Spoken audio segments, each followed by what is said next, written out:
And, a question came up in the discussion. There was this, young sister who asked the question, I love everything about Islam except hijab.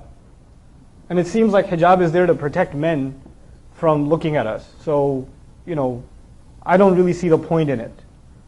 And instead of arguing of the social benefits of hijab or what hijab does to honor women and all of that stuff, that's actually already going in the wrong direction, that conversation. We need to take a step back and ask a more fundamental question. Let's take a step back and let's ask Ibrahim alayhi salam. Ibrahim alayhi salam loves Islam too.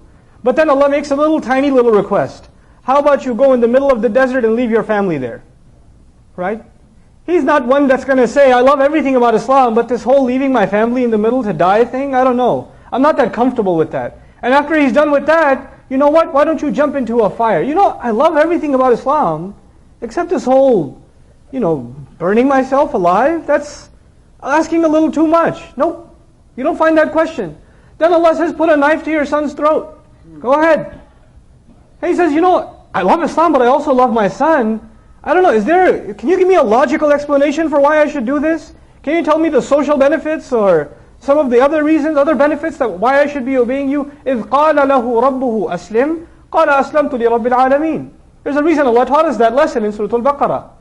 Whenever Allah said to him, give yourself up, submit, surrender, he said, I surrender, I give myself up. I submit myself entirely before the master of all peoples, لِرَبِّ الْعَالَمِينَ. So before we talk about any aspect of deen and try to figure out the logic of it, understand the larger purpose. Allah has made this deen one of submitting to Him. If you're having a hard time submitting to Him, you're having a hard time with Islam itself, the very central idea of deen itself.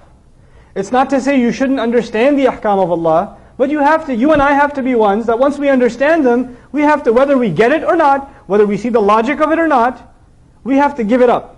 We have to just give it up. Allah Azza wa Jalla even acknowledged in Surah Al-Baqarah when it came to riba. He said, ذَلِكَ بِأَنَّهُمْ قَالُوا إِنَّمَا الْبَيْعُ مِثْلُ الرِّبَى. It's a very interesting discussion.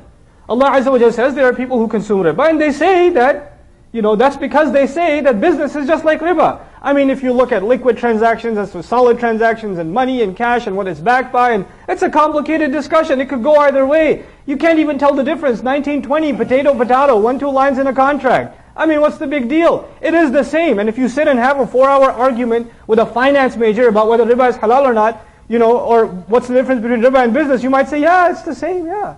I don't see the practical difference. But Allah then made only one line. Instead of explaining to you the fine line differences between them, He said there's only one more thing you need to know. Now that you understand, to you in your head they're very similar, there's only one more thing. وَأَحَلَّ اللَّهُ الْبَيْعَ وَحَرَّمَ الرِّبَى. End of story. Allah made business halal and He made riba haram. That is it. That's the conclusion.